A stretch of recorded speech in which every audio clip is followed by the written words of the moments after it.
Que barcos são estes? Marcos 4 e Atos 27. Comentário de Mari Persona. Marcos 4, né? 37. Marcos 4, 37 a 41. Bom, são duas situações diferentes, né? Você pergunta do barco onde o Senhor estava aqui, em Marcos capítulo 4, versículos 37 ao 41, e comparado com aquele barco em que Paulo estava quando ele foi levado para Roma. Esse aqui, eles estão indo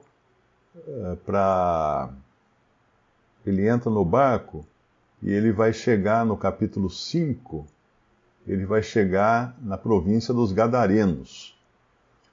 E aqui tem algumas coisas que são interessantes da gente abordar nessa passagem. Bom, primeiro começa aqui geograficamente falando, o mar da Galileia, onde eles estavam atravessando com esse barco, não é um mar, ele é um lago de água doce. Ele está no caminho ali do Rio Jordão, que chega naquela região, transforma um lago, cria um lago bem grande. É tão grande esse lago que tem até ondas. Quando tem muita ventania, cria-se ondas. Então não é um mar, é um lago que é erroneamente chamado de Mar da Galileia. E no caso de Paulo, no navio que ele viajava para Roma, era um navio, né? Um navio era grande, tinha mais de 100 pessoas. E nesse navio, era um navio de vela. Esse aqui talvez pudesse ter uma vela pequena, normalmente era um remo. É um barco de pescador, né? De lago, de rio. Então, do ponto de vista de localização e do barco e do lugar que está, tem essa diferença. Mas eu creio que o que se procura é saber a diferença do ponto de vista espiritual, né? Nos dois casos, nós temos uma pessoa que é uma pessoa digna de atenção no barco. Neste aqui, do Mar da Galileia, nós temos o próprio Senhor Jesus no barco. Então ele está nesse barco e tinha muitos barcos naquele dia. Nós não sabemos quais outros barcos estava tendo algum problema, né, com o vendaval, com as ondas e tudo mais. Mas os outros não tinham, né? Porque fala no capítulo 4, versículo 36, deixando a multidão, o levaram consigo assim como estava, no barco. E havia também com ele outros barquinhos. Nós não sabemos o que aconteceu com os outros barquinhos, mas com esse, principalmente, ele tinha o Senhor dentro do barco, isso era uma garantia de segurança, mas também era uma garantia de problema. Porque quando você tem o Senhor no barco, você tem problema. Os problemas chegam, né? Com Cristo no barco, tudo vai muito bem? Tudo vai muito bem, mas ele no barco, ele é um para-raio. O raio, se tiver que cair, vai cair onde Cristo está no barco. Porque esse é o caso aqui, né? Se você analisar o que vem antes dessa história, no nosso capítulo aqui, o Senhor estava pregando antes, ele falou uma série de coisas aqui, depois ele entra no barco e ele está indo para a terra dos Gadarenos. O que ele iria fazer na terra dos Gadarenos? Ele ia na terra dos Gadarenos libertar 2 endemoniados. Aqui em Marcos fala de um, não é? Saiu ao encontro, capítulo 5, e saindo ele do barco, ele saiu logo ao seu encontro dos sepulcros, um homem com espírito imundo. Nós sabemos que são 2, porque Lucas vai falar que eram 2. Então, quando você tem uma passagem nas Escrituras de uma maneira e outra passagem de outra maneira, você deve usar o total, a soma delas. Então, por exemplo, se você tem uma passagem que Jesus foi para Jerusalém, e outra que fala assim, Jesus foi para tal cidade que fica depois de Jerusalém. Você fala, tá errado aqui, tem uma discordância. Não, não tem. É que para ele chegar na outra cidade, ele tinha também que passar em Jerusalém. Então ele foi para os 2 lugares. Só que em um evangelho o foco está numa coisa, no outro evangelho o foco está na outra. Então, quando ele entra no barco com seus discípulos e pede para passar para o outro lado, ele já sabia o que ele ia encontrar no outro lado. Ele ia encontrar um homem que precisava ser libertado de demônios, de uma legião de demônios. 2.000 demônios, eu acho que era, né? Eram 2.000, porque são 2.000 porcos, quase 2.000 porcos, que vão depois ser possuídos por esses demônios. Então, o Senhor já tinha isso no plano dele, ele já sabia onde ele ia, ele já sabia o que ia acontecer, porque ele sabe tudo. Quando ele encontra em João capítulo 4, aquela mulher samaritana, é uma situação inusitada, porque quando as pessoas viajavam, os judeus viajavam, podemos até abrir lá em João capítulo 4, João 4 diz assim, versículo 3, deixou a Judéia e foi outra vez para a Galiléia, e era-lhe necessário passar por Samaria. Tem uma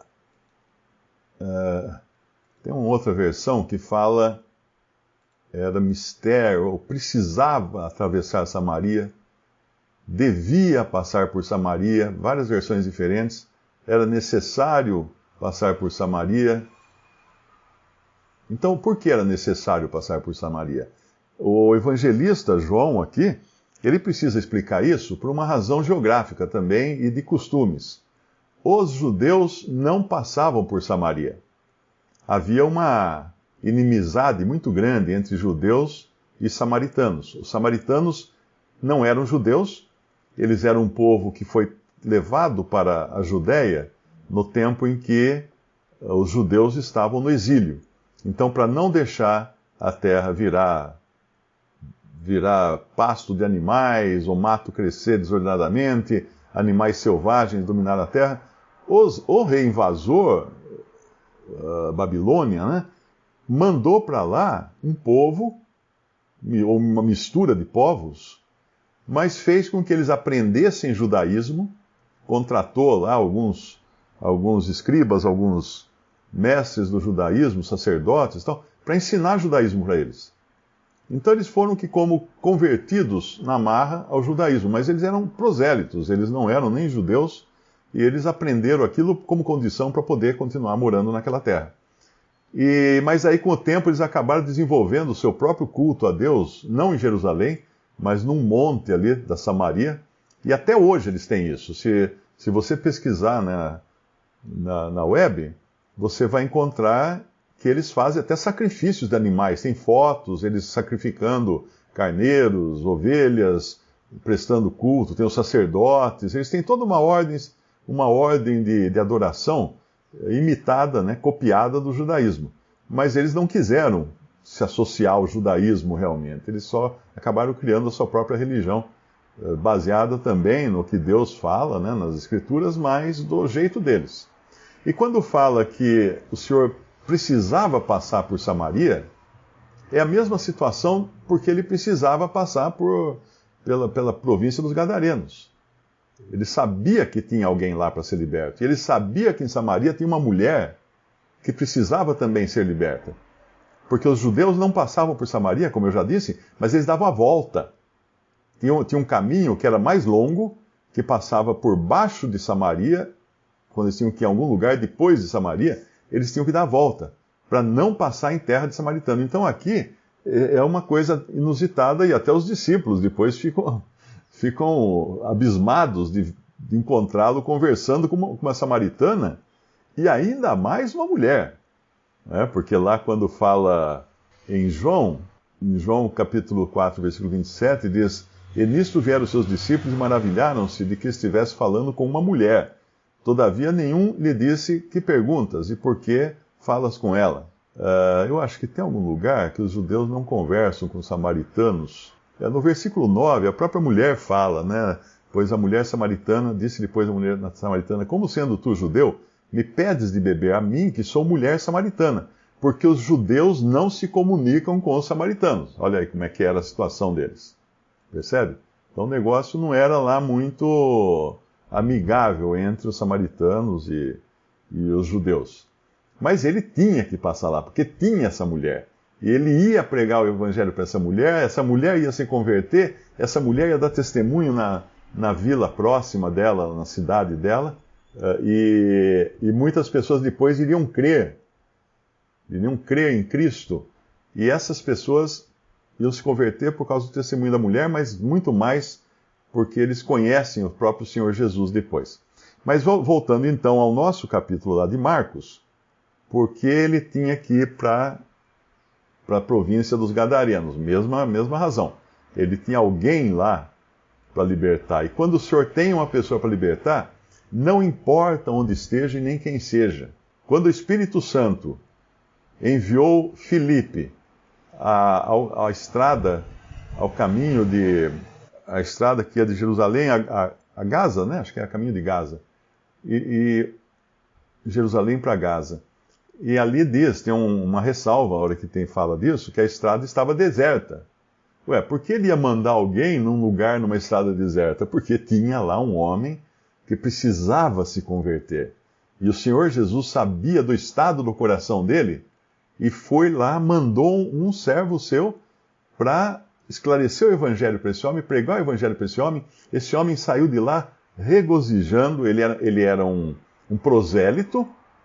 O que era um prosélito? Ele tinha vindo da África, ele era, portanto, negro, prosélito, convertido ao judaísmo, porém não aceito totalmente pelos judeus, porque os judeus também tinham um distanciamento social daqueles que não fossem genuinamente judeus, que fossem apenas prosélitos, ou seja, convertidos ao judaísmo. E quando ele vai a Jerusalém, ele foi lá para visitar o templo, para adorar a Deus no lugar que Deus tinha estabelecido. Ele volta frustrado, porque certamente não deixaram acessar a área que é só limitada aos judeus. Porque também tinha isso, os gentios ficavam separados, eles não podiam se aproximar. E muito mais ele, porque ele era um eunuco da corte da rainha, e um eunuco, naquela época, o que eles faziam? Para cuidar dos negócios de uma rainha ou de uma princesa, eles pegavam meninos, castravam o menino quando era criança ainda, então esse menino crescia castrado, provavelmente a voz dele era uma voz feminina, porque uma criança que é castrada cedo, ela não perde o timbre de voz de criança.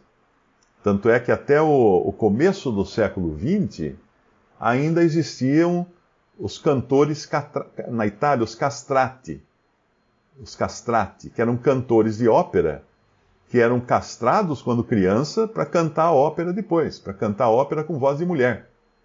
Isso foi abolido, acho que no começo do século XX, que daí proibiram de fazer isso, né? Porque a família já criava o menino que tinha uma voz boa e um bom ritmo, um bom compasso, que tinha talento para música, eles castravam, porque a família permitia, porque ele ia ter uma profissão garantida, ele ia ser um cantor de ópera, que na época era como você ser um cantor de rock, né? A ópera era a música do tempo.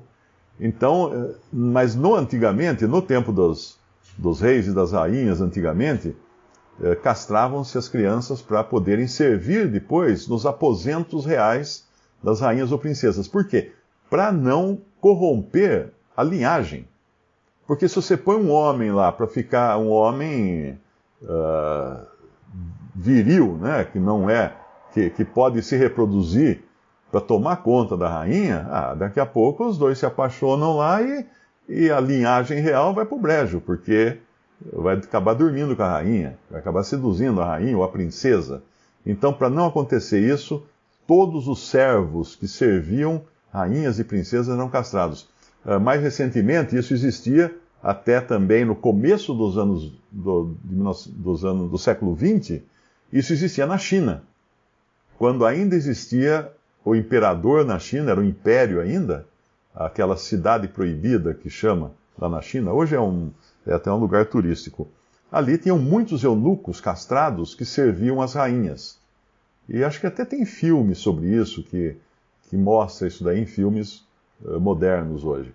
Então, isso aí, voltando aqui, né, o Senhor precisava então tanto falar com aquela mulher lá em Samaria, como precisava falar com esses dois endemoniados, ou esse endemoniado, que Marcos é só um que fala, porque nos dois casos eles seriam salvos e eles seriam também usados como testemunho de quem era o Senhor e do que o Senhor era capaz.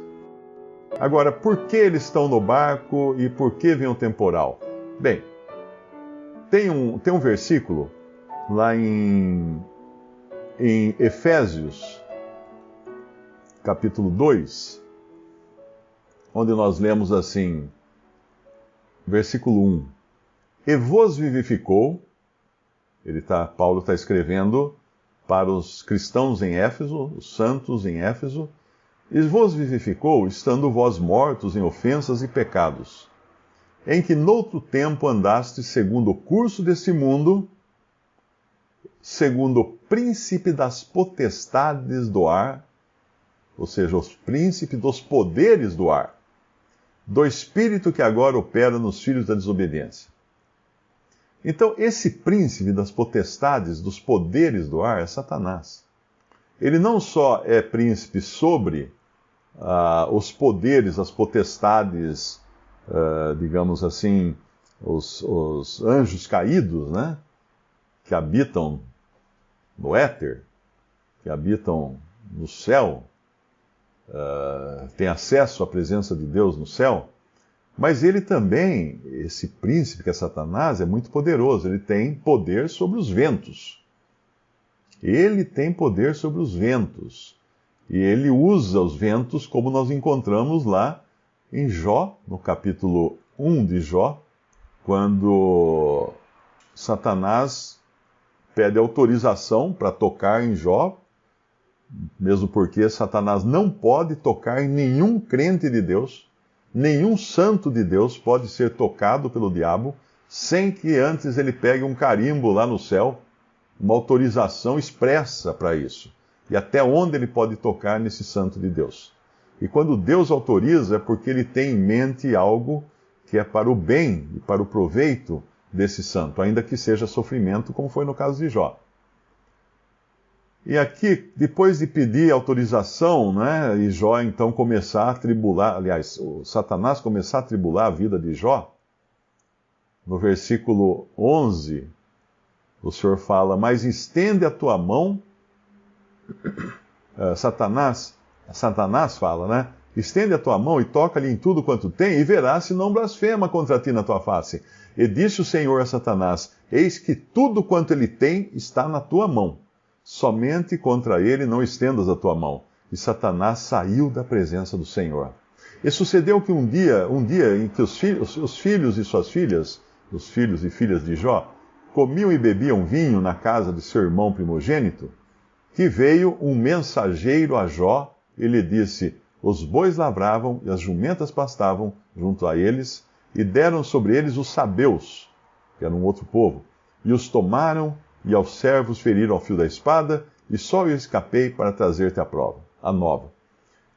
Estava este ainda falando, no versículo 16, veio outro e disse, fogo de Deus caiu do céu, e queimou as ovelhas e os servos e os consumiu, e só eu escapei para trazer-te a nova.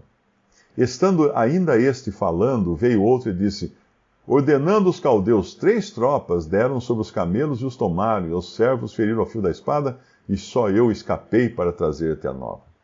Estando ainda este falando, veio outro e disse, estando teus filhos e tuas filhas comendo e bebendo vinho em casa de seu irmão primogênito, eis que um grande vento sobreveio da além do deserto, e deu nos 4 cantos da casa, que caiu sobre os jovens e morreram. Só eu escapei para trazer-te a nova. Agora, um vento que bate nos 4 cantos de uma casa é um vento que vem de 4 direções. Isso não é um vento normal. Isso é um vento sobrenatural. Não é natural, é sobrenatural. Então, todas essas ações aqui, ainda que num lugar eles falam que fogo de Deus caiu do céu, eu creio que aqui é raio, né? É raio. Caiu um raio e queimou as ovelhas, queimou os servos, consumiu todos eles. Um raio muito poderoso, Mas, claro, quem estava no comando dessas coisas? Quem estava no comando do povo que ataca ali? O nome deles, os sabeus. Quem que convenceu os sabeus a fazer aquele ataque? Quem fez cair um fogo do céu, cair um raio tremendo do céu, muito poderoso, para queimar ovelhas e servos? Quem fez, no versículo 17, com que os caldeus juntassem 3 tropas e atacassem os camelos, roubassem os camelos e matassem os servos? Quem fez um grande vento vindo de 4 cantos para fazer a casa dos filhos de Ló, filhos de Jó, melhor dizendo, cair sobre eles e os matarem? Isso foi tudo obra de Satanás, que ele tinha recebido por permissão de Deus para fazer isso. Então, ele tem poder.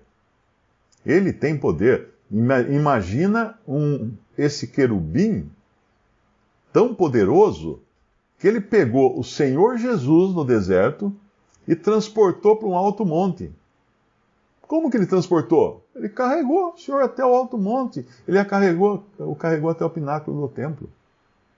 Esse é Satanás. Ele tem poder, sim, mas só quando permitido pelo Senhor que ele pode usar esse poder contra os filhos de Deus. Então, se nós vemos aqui um vento poderoso que queria de toda maneira afundar esse barco, já era um trabalho desse que é o príncipe das potestades do ar. Esse que formou esse vento. E ele faz o quê? Lá em Romanos, né? Eu acredito que aconteça, Romanos não, em Atos dos Apóstolos, 28, eu acredito que aconteça a mesma coisa. Porque lá vem uma tempestade, né? Que vai assolar o navio e levá-lo a afundar. Mas nós percebemos claramente que estava tudo no controle do Senhor. Nada estava fora do controle do Senhor. Na verdade é 27, né? O capítulo 28, Paulo já está na ilha, mas no capítulo 27. Então, quando acontecem essas coisas, e às vezes acontecem coisas terríveis na nossa vida, e nós podemos questionar por que Deus permitiu isso? Por que aconteceu comigo? Ora, aconteceu comigo porque o Senhor estava cuidando de mim. Porque o Senhor permitiu, porque Ele sabia que isso ia se transformar em bênção no final.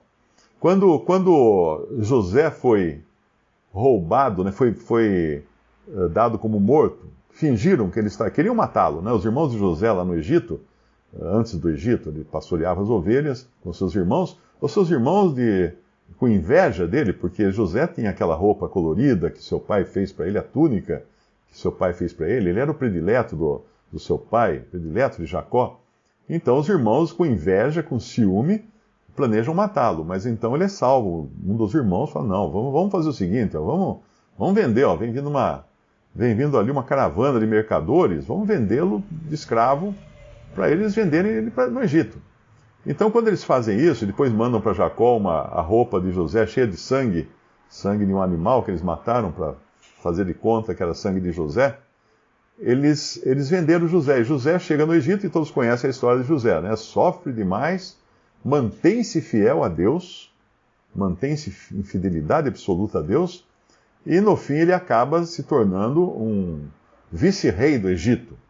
E quando há uma grande fome, que José conseguiu prever isso, graças à revelação de Deus, ele interpreta os sonhos, então, do copeiro e do padeiro, e acaba indo parar na presença de Faraó, e aí também tem a interpretação de que os 7 anos de abundância viriam, e depois seguidos por 7 anos de carestia, de muita fome.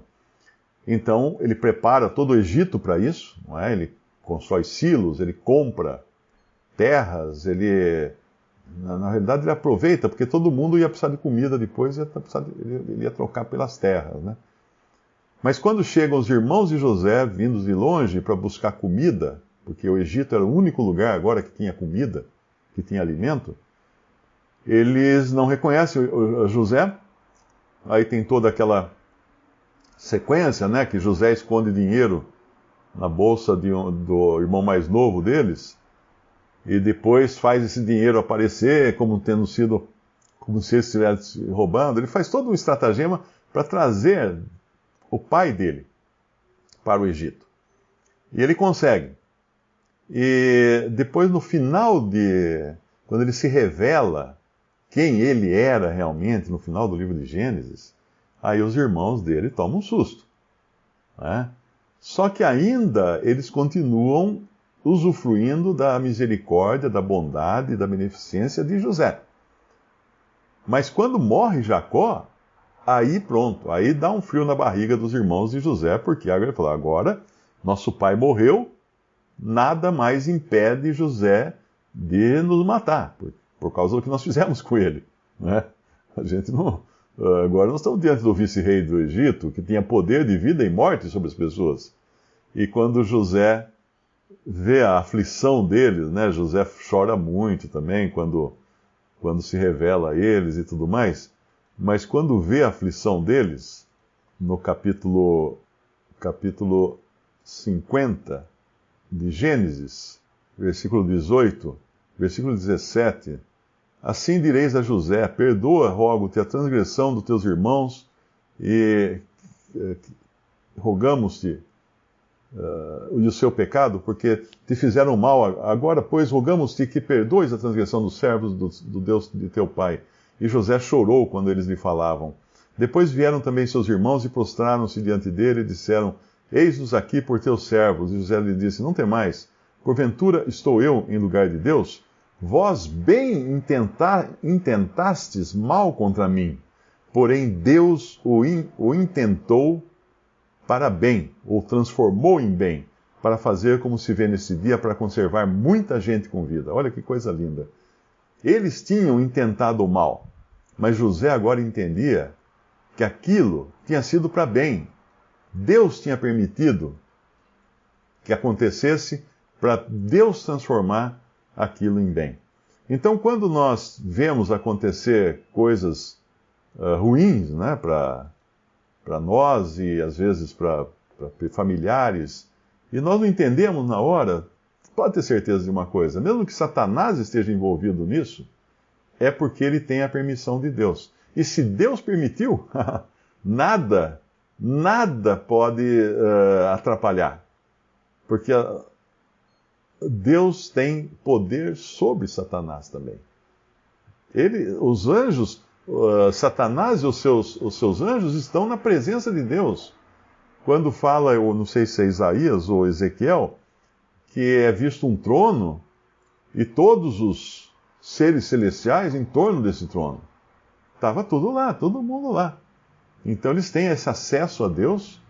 Nós sabemos que Satanás já está derrotado pela obra de Cristo na cruz, mas é aquela história, quando um lutador leva um soco de nocaute, quando ele é nocauteado, leva algum tempo até ele cair na lona, não é? Então, embora Satanás já tenha sido vencido, ele tem um tempo, e ele tem um tempo curto, que ele fala assim, que o tempo está acabando. Ele fala que os demônios, né, quando encontram o Senhor Jesus, falam assim, que viesse nos atormentar antes do tempo, porque ele sabe que o tempo está lá marcado, já o tempo não vai ser para sempre. Então aqui, quando nós encontramos esses homens nesse barco de Marcos, tanto de Atos, né, Atos 27, aquele vento, aquele temporal, aquelas ondas, tudo aquilo, certamente podia ter ali o dedo de Satanás, Deus permitindo. Que barcos são estes? Terceira parte, Marcos 4 e Atos 27. Comentário de Mari Persona. Mesmo Satanás sendo um opositor a Deus, ele tem que servir a Deus, ele é obrigado a servir a Deus. Lá no Antigo Testamento, tem um lugar em que o Senhor reúne todos os seus anjos e ele pergunta: a quem enviarei? Como é que ele fala? Um espírito de engano. Isaías capítulo 1 Reis, capítulo 22. Olha aqui, 1 Reis 22, versículo 19. Então ele disse: ouve, pois, a palavra do Senhor. Vi o Senhor assentado sobre o seu trono, e todo o exército do céu estava junto a ele. Quem é esse todo o exército do céu? Todos os seus anjos, caídos ou não caídos. Tanto é que quando vai haver uma batalha no céu, lá em Apocalipse 12, nós vemos que 1/3 do exército do céu será lançado na terra. Será jogado na terra, arrastado pela cauda do dragão ali, né, que é Satanás, e virão parar no mundo. Essa turma toda. É um número incontável. Nós não temos na Bíblia nenhuma passagem que conte, que diga quantos anjos Deus criou. Deus só criou os anjos uma vez, né? Os anjos não são novamente criados. E exceto por aqueles que assumiram a forma humana para seduzir as mulheres lá em Gênesis 6, e tiveram então híbridos, que eram grandes homens poderosos, homens com poderes excepcionais, talvez até poderes sobrenaturais. Por isso que existem as lendas dos deuses, né, dos semideuses egípcios, dos semideuses gregos. Existem essas lendas provavelmente são derivadas de uma população de homens extraordinários que existiu aqui na Terra antes do dilúvio. E foi a razão, inclusive, de Deus lançar um dilúvio para que não se corrompesse toda a raça humana. Porque se todas as mulheres fossem tomadas por esses anjos, todos os descendentes de mulher ficariam corrompidos. E aí Deus não podia trazer o seu filho de uma mulher. Que a semente da mulher teria sido corrompida. A raça humana teria se transformado numa raça híbrida. Quem gosta de ficção científica, né? Uma raça híbrida de extraterrestres. Sim, os anjos são os extraterrestres. Eles não são da Terra, né? Então anjos são extraterrestres, são exércitos do céu. E aqui estão, então, você não acreditava em ET, né? Agora, tá vendo? Os anjos são os ETs. Então ele disse: ouve, pois, a palavra do Senhor, vi ao Senhor sentado sobre o seu trono e todo o exército do céu. Quantos? Não tem conta, a Bíblia não conta. Tem mais anjo, eu acredito assim, do que seres humanos. Deus criou um número infinito de anjos, um número tão grande de anjos. Tem uma passagem que fala miríades de anjos. Miríades é quando você não tem um número, é muito. Aí no versículo 20 de 1 Reis 22, disse o Senhor: quem induzirá Acabe para que suba e caia em Ramote e morra, né, em Ramote de Gileade? Um dizia desta maneira e outro de outra. Veja que os anjos estão separados, né, uns à mão direita e outros à mão esquerda do Senhor no céu. Eles estão separados, provavelmente porque mostrando aí quem estava do lado do Senhor e quem não estava. Não vamos induzir aqui uma discussão política, né? Quem é da direita, quem é da esquerda, que não tem nada a ver aqui, essa questão dos anjos. E disse ele: eu sairei. Então saiu um espírito e se apresentou diante do Senhor e disse: eu o induzirei. E o Senhor lhe disse: com quê? E disse ele: eu sairei e serei um espírito de mentira na boca de todos os seus profetas. E ele disse: tu o induzirás e ainda prevalecerás. Sai e faze assim. Sai e faze assim. Agora, pois, eis que o Senhor pôs o espírito de mentira na boca de todos estes teus profetas. E o Senhor falou o mal contra ti. Então Zedequias, filho de Kenaaná, chegou e feriu a Micaías no queixo e disse: por onde saiu de mim o espírito do Senhor para falar a ti? E disse Micaías: eis que o verás naquele mesmo dia, quando entrares de câmara em câmara para te esconderes.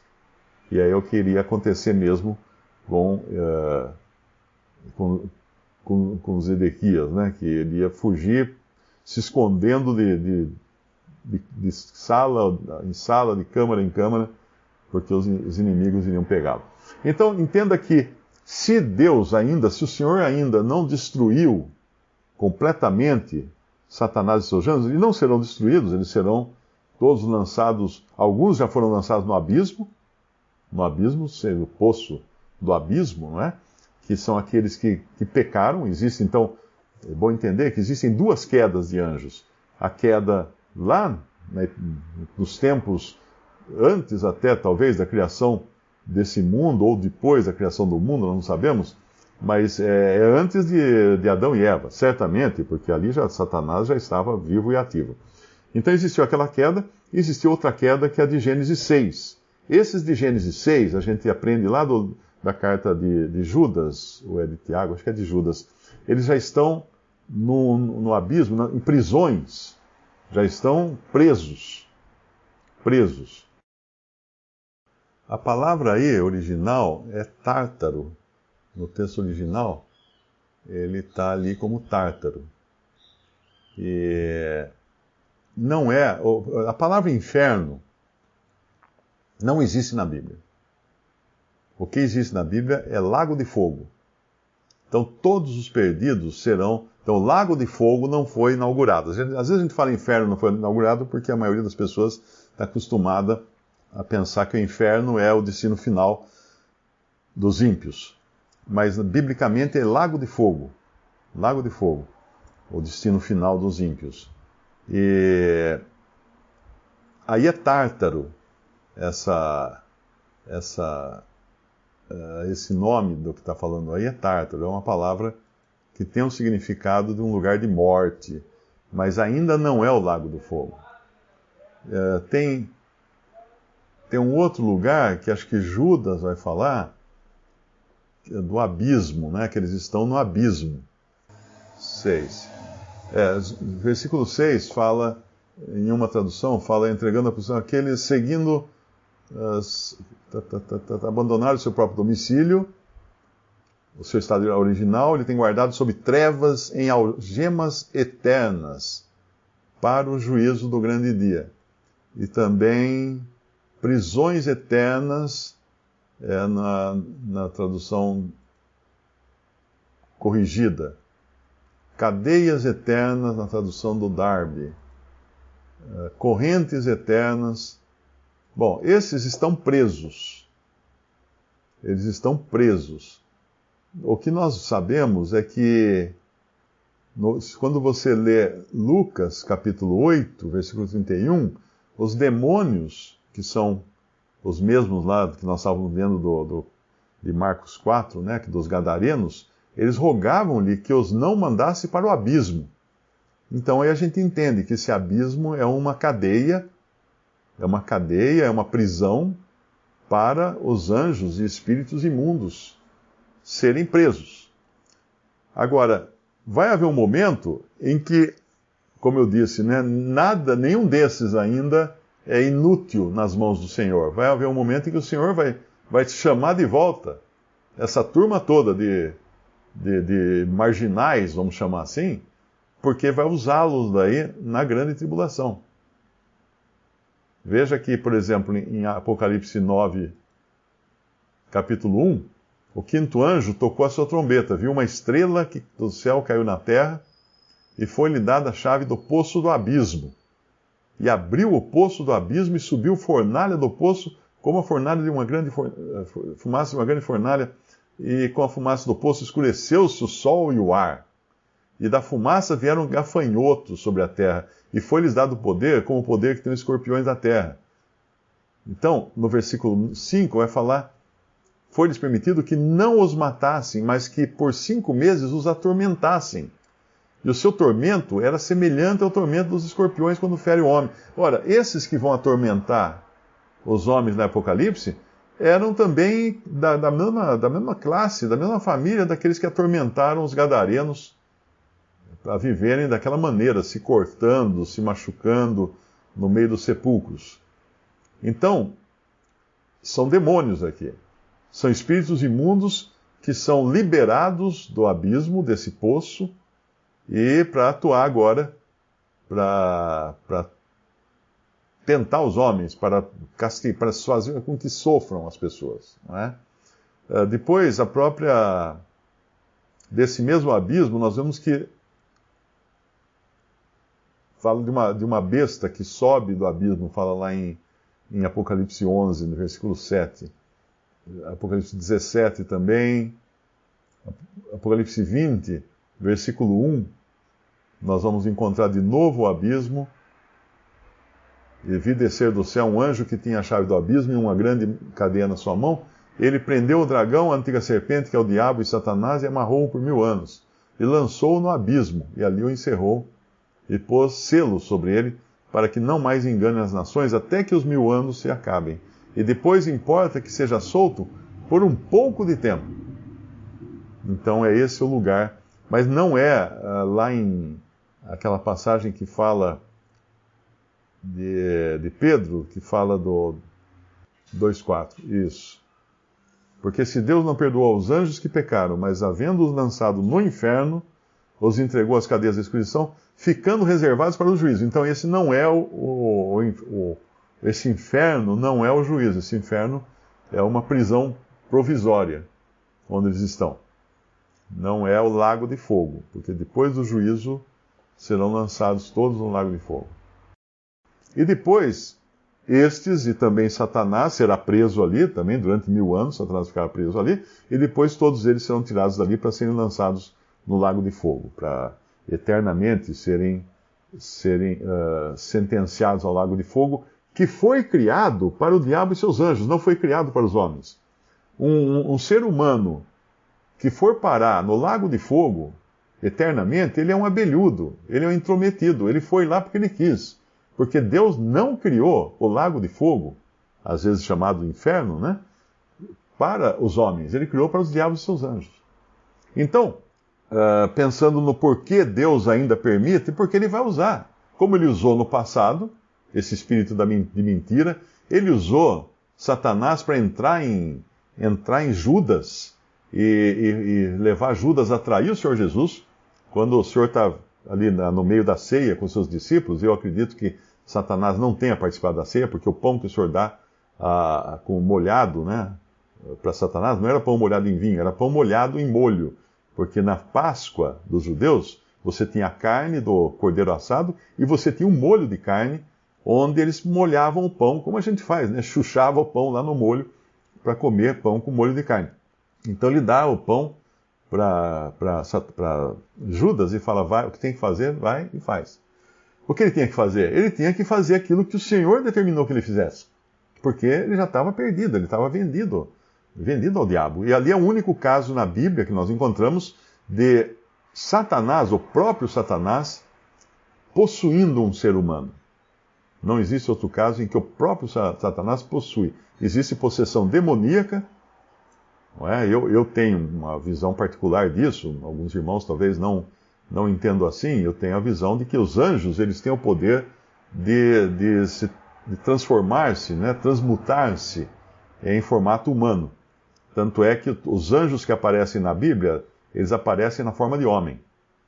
O anjo que veio anunciar, o arcanjo que veio anunciar, né, a Maria, que o Senhor Jesus ia nascer, o anjo que aparece no Antigo Testamento, aparece no Novo Testamento, eram um formato de homens e falavam língua de homem. Aquela conversa de que falar língua de anjos é conversa. Paulo falou aquilo, ainda que eu falasse língua dos anjos.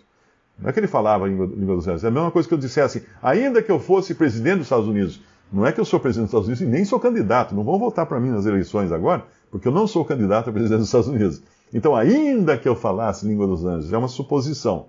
É uma suposição. Ele fala, ainda que eu desse todos os meus bens, né? Ele não tinha tanto bem assim para falar isso. Ele não era milionário, Paulo.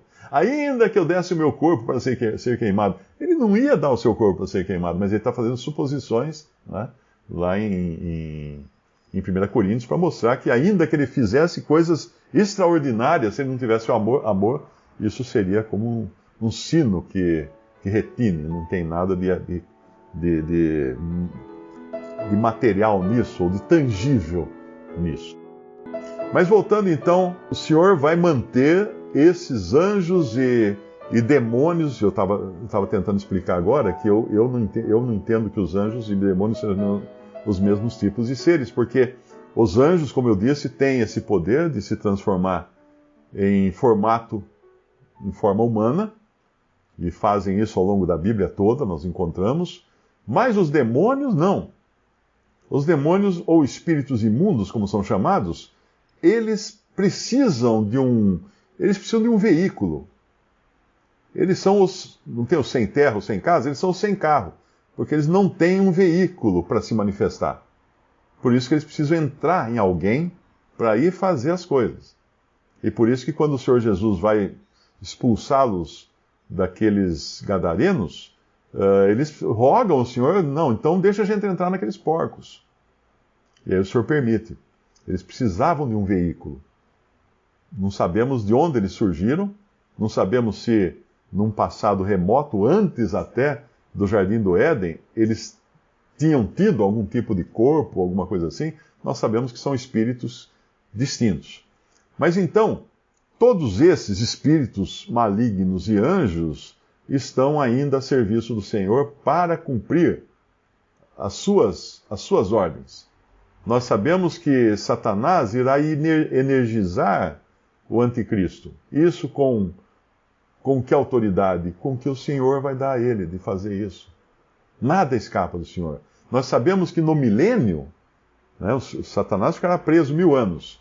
Mas nesses 1000 anos do milênio, vai nascer muita gente. Grande parte da população mundial foi dizimada durante a grande tribulação, das guerras, das batalhas e tudo. Vai sobrar pouca gente no planeta para repovoar o planeta Terra. Aquela ideia que normalmente os seguidores da teologia do pacto, eles acham que os salvos habitarão todos na Terra, é muito fora de propósito. Porque esta Terra aqui, eles acham que o milênio é simbólico, coisa assim. Mas essa Terra não cabe todos os salvos. Se você botar todos os salvos desde Abel, lá de trás, para morar na Terra, não vai ter lugar para todo mundo. Porque a Terra é um espaço físico limitado. Claro que quando Deus criar, quando o Senhor destruir essa Terra e esses céus que nós temos, for tudo destruído, e tudo que há, né? Ele vai criar novos céus e nova terra, mas daí vai criar novos céus e nova terra num estado de eternidade, não é com a mesma configuração que existe hoje. Aí os judeus e aqueles que tinham direito a habitar para sempre na terra vão habitar para sempre na nova terra. E os santos celestiais habitarão para sempre nos céus. Mas quando o Senhor permite, então, e manda Satanás para a prisão durante 1000 anos, o que ele está fazendo ali? O que o Senhor está fazendo? O Senhor está guardando uma ferramenta. Pensa assim, o Senhor tem um armário de ferramentas, as quais ele usa e usou sempre ao longo de todo o tempo, de diferentes maneiras, como ele usou aqui esse espírito maligno para enganar aqui o rei. E ele usou Satanás para seduzir Judas, e muitas coisas ele usou esses espíritos malignos e o próprio demônio, o próprio Satanás. Aliás, o único que é chamado na Bíblia de diabo é Satanás. Nenhum outro anjo caído é chamado de diabo, só Satanás. Mas o que vai acontecer então? Quando vier o milênio, a terra vai voltar a ser habitada com os que sobraram, não é? Aqueles que escutaram aquela palavra do Senhor em Mateus 24, quem perseverar até o fim será salvo. Ali não era salvação eterna, ali era salvação do corpo. Não morreriam quem perseverasse até o fim. Será salvo. Porque mais adiante, em próprio Mateus 24, você lê que se aqueles dias da grande tribulação não fossem abreviados, nenhuma carne se salvaria. Nenhuma carne se salvaria. Então esses são os que conseguiram sobreviver à grande tribulação e entrarão então com seus próprios corpos, não ressuscitados, não transformados, entrarão no milênio, mas durante esses 1000 anos, eles vão ser pessoas normais, como hoje. Nós vão se casar, vão morar em casas, vão trabalhar, vai ter tudo o que tem, né, de uma maneira diferente, mas é um mundo habitado. O mundo habitado. Com justiça. Porque Satanás não está solto, não pode tentar ninguém. Mas ainda assim, pessoas vão pecar. E quando pecarem, serão mortas imediatamente, e às vezes quando apenas tiverem a intenção de pecar. Porque tem um versículo que fala disso, né? Que o juízo entrará na sua casa até antes dele pecar. Uma coisa assim, eu não lembro agora exatamente o versículo, mas é mais ou menos isso. Então, depois de 1000 anos, você imagina, a população do planeta um planeta de paz e segurança, cresceu imensamente. Então aí que Deus tira Satanás da prisão, para quê?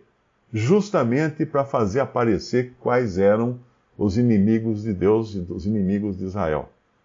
Então Satanás é tirado da prisão, por um momento ele consegue seduzir toda uma população de inimigos de Deus, e aí eles se juntam para batalhar contra o Cordeiro de Deus, e aí vem então fogo do céu e acaba com todos eles. Então até ali Satanás terá que usar essa ferramenta.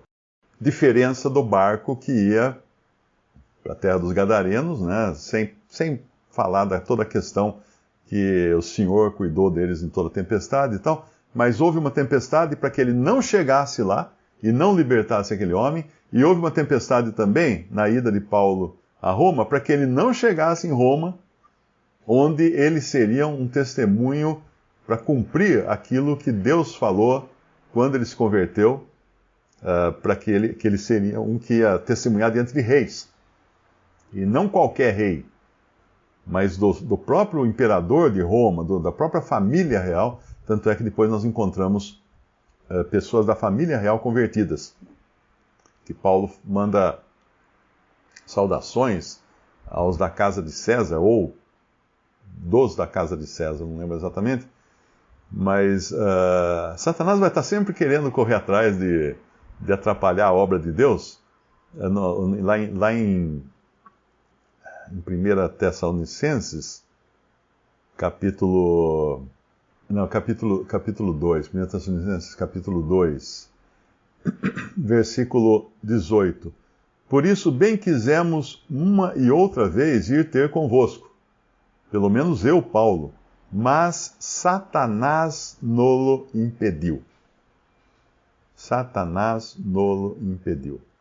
Então, entenda o seguinte, que mesmo quando nós estamos com atividades normais da nossa vida, e nós vemos o tempo fechar em casa, por exemplo, marido e mulher, no trabalho, o que é isso?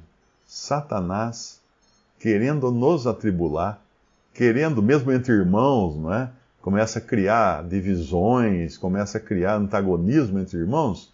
É bom parar e perguntar assim, quem vai sair ganhando com isso? Ele, o diabo. Então nessa hora você tem que parar e falar assim, opa, espera aí, quem que está causando essa tempestade toda? É ele, o mesmo que fez uma tempestade no barquinho lá para querer impedir que chegasse a salvação à terra dos Gadarenos. Tem, eu acho que é Decápolis, né, que chamava, inclusive, onde esse homem, Marcos capítulo 4, depois que esse capítulo 5, versículo 19, versículo 18, e entrando ele no barco, rogava-lhe o que for endemoniado, que o deixasse estar com ele. Olha, ele entrou no barco, ele queria voltar com o Senhor, ele queria pegar carona de volta com o Senhor. Jesus, porém, não lhe o permitiu, mas disse-lhe, vai para a tua casa, para os teus, é aí que começa o campo missionário de cada um, na sua própria casa. E anuncia-lhes quão grandes coisas o Senhor te fez e como teve misericórdia de ti. E ele foi e começou a anunciar em Decápolis. Decápolis era a região de 10 cidades.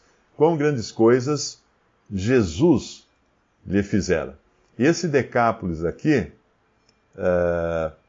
do versículo 20, ele vai aparecer, eu acho que em algum lugar em Atos, se não me engano, ou o próprio Senhor Jesus vai depois lá e encontra pessoas que criam nele, já que eram obra desse homem. Talvez depois vocês possam fazer uma pesquisa desse Decápolis.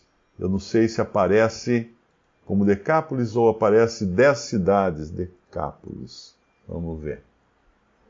Lá em Marcos 7, ele, tornando a sair dos termos de Tiro e de Sidom, foi até o mar da Galileia, pelos confins de Decápolis, E trouxeram-lhe um surdo que falava dificilmente, e rogaram-lhe que pusesse a mão sobre ele.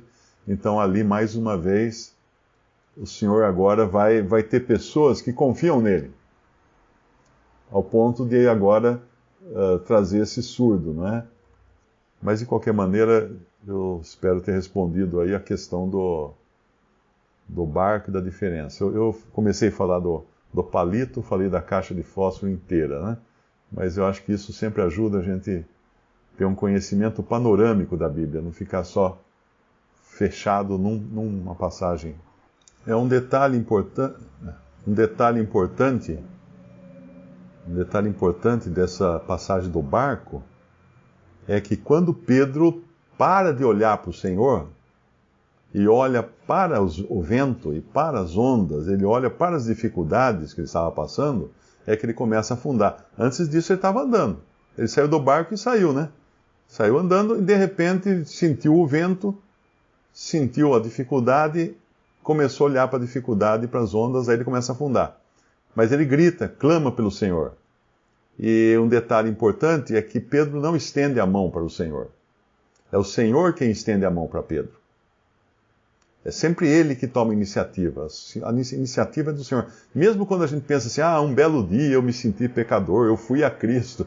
Você foi nada, meu filho. Ele foi a você. Ele foi a você. Eu encontrei Jesus. Encontrou, ele não estava perdido. Ele que encontrou você que estava perdido. Então é sempre iniciativa do Senhor. Quando o filho pródigo volta para casa do pai, não é o filho que chega na porta, toca a campainha, fala, pai, estou aqui, deixa entrar. Não, o pai o viu de longe o pai o viu. E saindo correndo, o pai saiu correndo, o abraçou e o beijou. Então é sempre a iniciativa daquele que tem poder para perdoar, para salvar, para fazer todas as coisas. Nunca vem de nós a iniciativa. Porque aí não seria mais evangelho da graça, seria um evangelho por obras, né? Toda a glória, toda a honra e toda a virtude teria vindo de nós, para chegarmos a Deus. Eu fui uma pessoa muito boa, muito certa, muito direita. Pode esquecer. Cristo não veio buscar sãos, ele veio buscar doentes. Tem um versículo no capítulo que nós estávamos lendo, de Marcos 4, que é muito interessante, eu nunca tinha reparado, a não ser hoje. Eu acho que esse foi o único versículo da Bíblia que eu não tinha lido ainda, né? Mas ele fala uma coisa importante lá em Marcos 4, ou melhor, Marcos 5. Marcos 5, quando o gadareno, que é curado, no versículo 17, né, aqueles homens insistem que Jesus saia dali.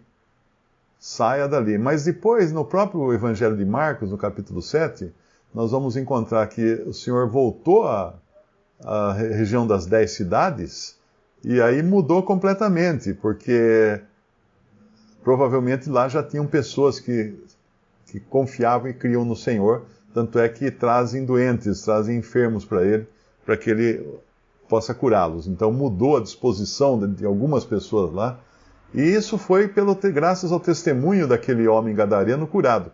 Mas veja que interessante que no versículo 18, e entrando ele no barco, rogava-lhe o que for endemoniado, que o deixasse estar com ele. Ou seja, Senhor, eu quero ir com o Senhor, eu quero ir embora daqui, aqui só tem inimigos teus, eu não quero nada aqui, eu quero te acompanhar, Senhor Jesus. E a gente sempre fala, imagina se o Senhor não iria deixar alguém que sinceramente gostaria de estar no mesmo barco dele, ou estar acompanhando ele. Mas aí a nossa maneira de enxergar as coisas não são a maneira de Deus. E no versículo 19, Jesus, porém, não lhe permitiu. Não lhe permitiu. Ou seja, proibiu o homem de seguir a Jesus. Que isso? Mas é isso. Porque tinha coisa muito maior na frente, reservada para aquele homem. Ele ia testemunhar, ele ia anunciar grandes coisas que o Senhor fez com eles, e aí, como teve misericórdia dele, e ele ia, então, muitos provavelmente teriam se convertido naquela região das 10 cidades, que incluía a província dos Gadarenos. E então, mesmo quando o Senhor fecha uma porta para nós não devemos achar que isso é porque ele não gosta de nós, ou não, simplesmente tem mais coisa lá na frente que nós ainda não enxergamos. Então isso é uma maneira também de servir o Senhor com submissão e aceitação, né? Sabendo sempre que Ele tem a palavra final, que pode ser um não, que não faz muito sentido para nós, como não fez muito sentido para aquele homem gadareno ser tolhido, né, de ir com o Senhor, ser proibido de acompanhar o Senhor Jesus. Quer aprender mais da Palavra de Deus? Visite meu canal youtube.com/respondidas. Quer levar o Evangelho a mais pessoas? Curta esse vídeo, compartilhe e assine meu canal. Adquira meus livros buscando por Mário Persona em clubedeautores.com.br.